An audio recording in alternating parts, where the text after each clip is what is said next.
Made to serve. God, where do I even start? I've been sitting here for hours, my hands shaking over the typewriter keys, because once I put this down, it's real. It's out there, and I can't take it back. Maybe I should just tear up these pages and pretend none of it ever happened. But I can't. I need to tell someone, even if it's just the empty room. Maybe then I'll understand it myself. I'm Allison, 19 years old, blonde, fresh off the bus from a tiny town where everyone knows your business. I moved to the city for college, but tuition was steep, and my family couldn't help much. So I took a part-time job as a housekeeper at this huge mansion on the edge of town. The man who lives there is Mr. Evans, 44, a recluse who barely ever leaves the house. At first, I thought he was just odd. He'd watch me clean, his eyes following every move, and sometimes he'd accidentally brush against me when I was dusting. I'd jump like a scared rabbit and move away as fast as I could. He made me nervous, you know? There was something intense about him, like he was always thinking something dark. I thought he was repulsive, honestly. Just another rich man who thought he could do whatever he wanted with a poor country girl. But it wasn't just the accidental brushes. There were the comments too, subtle at first but growing bolder with each passing day. "That uniform does nothing for you," he'd say as I polished the silver in the dining room, his voice smooth but laced with something I couldn't quite name. I'd feel his gaze on me, hot and heavy, as I bent to pick up a fallen napkin, his eyes lingering on the curve of my hip a second too long. Once, when I was dusting the bookshelves in the library, he came up behind me, so close I could feel the heat of his body through my thin blouse. "You missed a spot," he murmured, his hand brushing mine as he reached past me to adjust a dusty volume. I froze, my breath catching in my throat, as his thumb grazed the inside of my wrist ever so slightly. "Careful now," he said, his voice low and teasing, "we wouldn't want you to break anything." When he stepped back, I could still feel the ghost of his touch, my skin tingling in a way that both thrilled and terrified me. Then there was the time he forgot to mention a meeting he was having with a business associate. I was in the kitchen, preparing lunch, when two men in suits walked in, their eyes widening at the sight of me in my plain uniform, hair tied back haphazardly. Mr. Evans introduced me as his very capable housekeeper, his tone polite but with an underlying current that made me feel like a prized possession on display. As I served the men coffee, he watched me intently, a small smirk playing on his lips as I fumbled with the saucers, my cheeks burning under his gaze. Later, when the men were gone, he cornered me in the pantry, leaning in close enough that I could smell the whiskey on his breath. "You did well today," he said, his finger tracing the edge of my collar, "but maybe we should get you a nicer uniform. Something that shows off your assets." I didn't know what to say, my mind a jumble of confusion and something else, something I didn't want to acknowledge. I just nodded mutely, staring at the floor until he finally stepped away, leaving me trembling in the dimly lit pantry. But then that night happened. I was finishing up late, folding laundry in the living room, when I heard a crash in the kitchen. My heart started pounding like a drum. I crept over and saw a man in the shadows, a knife in his hand. Before I could scream, Mr. Evans jumped out from behind a door. I didn't even know he was there. There was a struggle, and then, blood. So much blood. The burglar was on the floor, and Mr. Evans was standing over him, breathing hard, a knife in his hand. I froze, too scared to move. He turned to me and said, "You're going to help me bury him. Now." His voice was calm, too calm, like he'd done this before. I wanted to run, to call the police, but something in his eyes stopped me. I nodded, trembling, and we spent the rest of the night in the garden, digging a hole in the cold, damp earth. After that, something changed. Maybe it was the secret we shared, the way we were bound by that awful night. Or maybe it was the way he looked at me now, like he saw something in me I didn't even see myself. He started leaving notes for me, telling me what to wear the next day. At first, it was just a nicer uniform, a lace collar instead of plain cotton. Then it was a shorter skirt, the kind that made me blush when I looked in the mirror. "Wear this tomorrow," the note would say, simple as that. I wanted to refuse, to tell him I wasn't some doll he could dress up, but I couldn't. There was a part of me, a part one hated, that was curious. What would he do next? What did he want from me? The first sultry encounter was a week later. I'd put on the new outfit he'd left, a white lace maid dress, so sheer I could see the outline of my bra through it. I was dusting the library when he walked in, his eyes raking over me like he was starving. "Turn around," he said, his voice low. I did, my heart racing, and I felt his hand on my back, tracing the lace trim of the dress. "Such a pretty little thing," he murmured, his breath hot on my neck. I should have pulled away, should have slapped him and quit right then. But I didn't. I stood there, trembling, as his hand moved up to my shoulder, pushing the strap of my dress aside. "You've been a good girl," he said. Good girl. The words sent a shiver through me, even as I told myself I hated it. His fingers lingered on my collarbone, tracing slow, deliberate circles, before he gently pressed his lips to the exposed skin. I gasped, the sensation sending a jolt straight to my core. He chuckled softly, the sound vibrating against my neck, before stepping back, leaving me breathless and confused. The second time was more daring. He'd left a silk slip for me, black and clinging, with a neckline that dipped so low I felt exposed. I put it on under my coat, feeling like a different person. That day, he had me cleaning his bedroom, which he'd never let me do before. The room was dark, the air heavy with the scent of cedar and something else, something musky. As I made the bed, he came up behind me, his hands on my waist, pulling me back against him. I could feel his hardness through his trousers, and a gasp escaped me. "Sure," he whispered, his hand sliding up to the neckline of the slip, teasing the edge. "Don't make a sound." His fingers dipped below the fabric, grazing the top of my breast, and I bit my lip to stifle a moan. Just then, there was a knock at the front door. My heart stopped. Was it the police? A neighbor? Mr. Evans froze, too, before stepping away quickly. "Answer it," he said, his voice tight. I rushed to the door, my legs shaky, praying whoever it was couldn't see the flush on my face or the way my slip was still askew. It was just a delivery man, but the scare made me realize how close we'd come to being caught. And yet, even as I felt the shame, there was a thrill there, too, a thrill that lingered long after the delivery man was gone, a thrill that made me wonder if I wanted to get caught.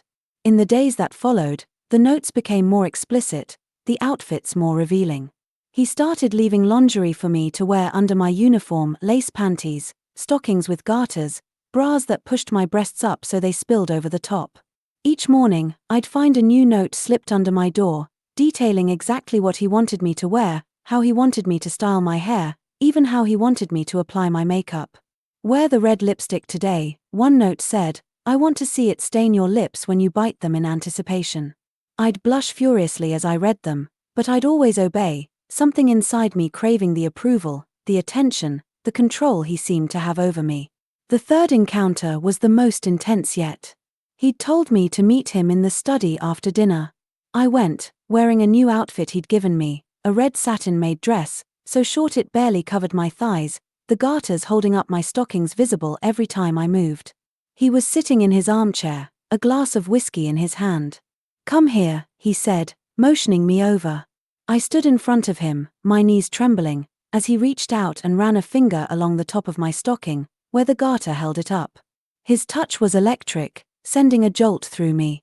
"You've been so obedient," he said, his voice rough. "Do you like wearing these pretty things for me?" I didn't answer, couldn't answer. But he didn't need me to. His hand moved higher, under the hem of the dress, brushing against the lace of my panties. I sucked in a breath, my body betraying me as it arched toward him. He smiled, a dark, satisfied smile, and I hated myself for liking it, for wanting more. His fingers slipped beneath the lace, teasing the sensitive skin just above my core, and I let out a soft whimper. "Sure," he murmured, "let me take care of you." He stood up, towering over me, and gently turned me around, pressing my front against the cold mahogany desk. I could feel the fabric of his trousers against my bare legs, his breath hot on my neck as he reached around to unbutton the front of the dress. "So beautiful," he whispered as my breasts spilled out, his hands cupping them, thumbs brushing over my nipples until they were hard and aching. I closed my eyes, surrendering to the sensation, letting the shame melt away as his touch consumed me. God, I haven't even gotten to the worst part yet, or maybe the best, depending on how you look at it. The part where I stopped pretending I didn't want this, even as every nerve screamed that it was wrong. It was a Thursday, I think. He'd left me a note that morning, slipped under the door of the tiny room I rented in the mansion's attic. Wear the blue silk tonight, it said, nothing more. I knew what that meant. The blue silk was a negligee so sheer it was practically transparent, with ribbons that tied at the shoulders and a hem that barely covered my hips. I'd worn it once before, and he'd spent an hour tracing the lace trim with his tongue, making me squirm until I thought I'd go mad. But this time was different. This time, he had something else in mind. I finished my chores early, too nervous to focus on dusting or polishing. When the clock struck 9, I went to his study as I'd been told, my heart pounding in my throat. He was sitting in his leather armchair, a glass of brandy in one hand, the other tapping idly on the armrest. His eyes lit up when he saw me, the blue silk clinging to my curves, my nipples visible through the thin fabric. "Come here," he said, his voice deeper than usual. I obeyed, standing in front of him as he set down his glass and reached for something behind the chair rope. Thick, soft rope, coiled neatly in his hand. I froze. "What's that for?" I asked, my voice shaky. He didn't answer right away, just ran the rope through his fingers, watching me like a cat about to pounce. "You've been so obedient lately," he said finally, "but I think it's time you learned to stay still. Don't you?" Before I could protest, he stood up, towering over me, and gently turned me around. I felt the rope against my wrists, cool and rough, as he tied them together in front of me, knotting it tightly but not too hard. My breath hitched in my throat. I should have been terrified, but instead, there was a strange warmth pooling between my legs, a tingling that spread through my body as he stepped back to admire his work. "Look at you," he murmured, circling me like a predator, all tied up and helpless. "So beautiful." His hand brushed against the small of my back, making me shiver, then slid up to the ribbon on my shoulder, pulling it loose. The silk slipped down one arm, exposing my breast, and I gasped. "Sure," he said, his lips on my neck, "no one's going to hear you. Not unless you want them to." His other hand moved to the ribbon on the other shoulder, undoing it too, until the negligee hung loosely from my bound wrists, leaving me almost naked except for the scrap of lace between my legs. I should have fought back, should have demanded he untie me, but I couldn't. My wrists ached slightly from the rope, but the pain only seemed to sharpen the sensations, make every touch feel more intense. He knelt in front of me, his hands running up my thighs, pushing the silk aside until he could see the lace panties I was wearing, lacy and white, just like he'd told me to put on that morning. "Such a good girl," he said, pressing a kiss to my hip, "keeping yourself pretty for me." I bit my lip, stifling a moan as his fingers hooked into the waistband of my panties, pulling them down slowly, inch by inch, until they fell to my feet. That's when the phone rang. We both froze, the shrill ring cutting through the thick air of the study. It was late. Who could be calling? Mr. Evans' jaw tightened, his eyes flicking to the phone on the desk. "Don't move," he hissed, though I could hardly go anywhere with my wrists tied. He crossed the room in 2 strides, grabbing the receiver with a growl. "What is it?" he barked, his voice tense. I stood there, trembling, naked except for the blue silk hanging off my wrists, my legs spread slightly from the way he'd knelt between them. The cold air on my skin, the feel of the rope, the fear of being caught, all of it was too much, too intense. I could hear the faint sound of a voice on the other end of the phone, but I couldn't make out the words.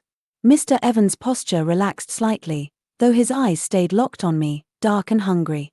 "No, everything's fine here," he said, his tone calmer now, "just a late-night work call. I'll handle it." He hung up the phone and turned back to me, a smirk playing on his lips. "Close call," he said, walking back over, "but you stayed still like a good girl, didn't you?" Before I could answer, his hands were on me again, lifting me up effortlessly, my bound wrists resting on his shoulders as he carried me to the couch. I could feel his hardness against me, pressing through his trousers, and I arched into him without thinking, a soft moan escaping my lips. He laid me down gently, though his eyes were anything but gentle, they were blazing, hungry, like he wanted to devour me. "Now," he said, trailing a finger down my chest, over my stomach, stopping just above where I needed him most. "Where were we?" I couldn't answer, couldn't think, just stared up at him, my breath coming in short gasps. His hand moved lower, teasing, exploring, and I felt myself melting under his touch, the rope on my wrists a constant reminder of how helpless I was, how much I was letting him do. His lips followed the path of his fingers, pressing hot, open-mouthed kisses down my chest, swirling around my nipple before taking it into his mouth, sucking hard. I cried out, the sensation almost painful in its intensity, my hips bucking up against him. He chuckled against my skin, the vibration sending another jolt through me, before moving lower, kissing his way down my stomach to the apex of my thighs. I held my breath, trembling with anticipation, as he parted my legs with his hands, staring down at me with a hunger that should have scared me but only made me crave him more. Such a pretty little slit, he murmured, his breath hot against my core, before diving in, his tongue lapping at me, teasing my clit with slow, deliberate strokes. I threw my head back, moaning loudly, no longer caring who might hear. The rope on my wrists, the feel of his tongue, the danger of being caught, all of it combined into a heady mix that pushed me closer and closer to the edge. I could feel the climax building, tight and hot in my stomach, and I arched into his mouth, desperate for release. Please, I gasped, not even sure what I was begging for, please, mister. He looked up at me, a smirk on his face, his chin glistening with my wetness. Begging now, are we? He said, such a good girl, asking for what she wants. He stood up, quickly undoing his trousers, and I saw the length of him, hard and throbbing, and I swallowed, both nervous and eager. He positioned himself over me, lining up with my entrance, and paused, looking into my eyes. Is this what you want? He asked. Do you want me to take you right here, tied up and helpless? I nodded, unable to speak, and he pushed in, slow and deep, filling me completely. I cried out, the sensation of being stretched, of being filled, overwhelming me. He moved slowly at first, letting me adjust, then picked up the pace, thrusting hard and deep, each stroke hitting that sweet spot inside me. I wrapped my bound legs around his waist, pulling him closer, wanting more, needing more. The couch creaked beneath us, the sound mixing with our moans and gasps, and I knew anyone passing by would know exactly what was happening. But I didn't care. I didn't want it to end. I don't know how long it lasted, minutes, hours, it all blurred together in a haze of sensation. The feel of his lips on my skin, the roughness of the rope against my wrists, the constant fear that someone would walk in and see us like this, naked and tangled on the couch. But even that fear couldn't overshadow the pleasure, the thrill of giving in, of letting someone else take control. When it was over, when he'd left me trembling and breathless, I lay there staring at the ceiling, the rope still tied around my wrists, the blue silk crumpled beneath me. What was happening to me? This wasn't the girl I'd been back in the country, the girl who blushed at the sight of a boy holding hands with a girl. This was someone else, someone who craved the feel of rope against her skin, who liked being told what to wear, what to do, someone who got excited at the risk of being caught. I should have been ashamed, but all I could think about was when he'd do it again. He untied me slowly, gently massaging my wrists where the rope had been, his touch almost tender now. You did so well, he murmured, pressing a kiss to each wrist, so beautiful when you're tied up for me. I didn't say anything, just nodded, too drained and too confused to speak. He helped me dress, slipping the blue silk back over my shoulders, tying the ribbons neatly, as if nothing had happened. Go to bed, he said, his voice soft, you'll need your rest. I climbed the stairs to my attic room, my legs still shaky, the memory of his hands, his lips, the rope, all of it burning in my mind. I knew then that there was no going back. I was his, in ways I didn't even understand, and part of me didn't want to be found. God, what had I become? A slave to my own desires, a prisoner in a mansion of my own making. But lying in bed that night, I found myself smiling, just a little, as I thought about what he might have in store for me next. The next morning, there was a new note under my door. Wear the red lace tomorrow, it said, and don't wear anything underneath. I folded the note carefully, pressing it to my chest, feeling the familiar mix of dread and excitement pool in my stomach. I was falling, fast, and there was no one to catch me but him. And maybe, just maybe, that's exactly where I wanted to be. The days that followed were a blur of increasingly daring encounters. Mr. Evans seemed determined to push my boundaries, to see just how far I would let him go. One afternoon, he had me clean the greenhouse, a humid, glass-walled room filled with exotic plants. I wore the sheer white blouse he'd left for me, no bra underneath, my nipples clearly visible through the fabric. He watched me from the doorway, sipping on a glass of wine, as I watered the plants, my shirt clinging to my skin in the heat. "You look like a little angel in here," he said, walking over and trailing a finger down my chest, between my breasts. "But angels can be naughty too, can't they?" Before I knew what was happening, he'd pushed me up against the glass, the cool surface contrasting with the heat of my skin, and kissed me, hard and hungry, his hand slipping under my skirt to find me already wet and ready for him. Another time, he took me for a drive in his sleek black car, something he rarely did. I wore a short black dress he'd given me, no panties, the fabric rubbing against my bare skin with every movement. He drove to a deserted overlook, the city lights twinkling in the distance, and turned to me, his eyes dark with desire. "Get in the back seat," he said, and I obeyed, my heart pounding with anticipation. He joined me, pulling me onto his lap, and kissed me deeply, his hands roaming over my body, lifting the dress to expose my bare ass. I could feel the cool night air through the open window, the risk of being seen adding an extra layer of excitement as he took me there, in the back of his car, the city lights shining down on us like a silent audience. And then there was the night it all came to a head. He'd been pushing me more and more, each day's outfit more revealing than the last. That day, he'd left a black lace teddy for me, nothing else. I put it on, feeling exposed, like I was wearing nothing at all. When I went to clean the living room, he was there, waiting. "You look perfect," he said, standing up and walking toward me. Before I could move, his hands were on me, rough and urgent, pulling me close. His mouth was on my neck, biting and sucking, as his hands explored every curve, pushing the lace aside to touch bare skin. I tried to resist, I really did. I said, "Mr. Evans, we shouldn't." But my voice was weak, unconvincing. He lifted me up, carrying me to the couch, and I didn't stop him. I should have been disgusted, ashamed, but instead, I was burning, every nerve on fire. His hands were everywhere, undoing the lace, exploring, claiming, and I found myself responding, kissing him back, arching into his touch. It was wrong, so wrong, but I couldn't help it. I didn't want to help it. Afterward, I lay there, trembling, staring at the ceiling. What had I done? I was supposed to be a good girl, a college student, not some rich man's plaything. But deep down, I knew I'd wanted it, wanted him, even if I'd never admit it out loud. He didn't say much, just stroked my hair, like we were a couple in love, not employer and employee, not two people who just crossed a line we could never uncross. I felt dirty, guilty, but also alive. Like a part of me I'd never known existed had been awakened. Now, it's been weeks, and I can't stop. Every day, I put on the lingerie he leaves, the dresses that get shorter and more revealing, and every day, he takes more from me.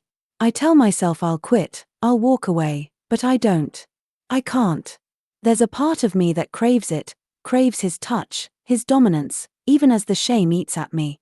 We meet in secret, in the study, in his bedroom, in the garden where we buried that man, and each time, it's more intense, more forbidden. I know it's wrong, that I'm losing myself, but I can't seem to care. What does that say about me? Am I weak? Depraved?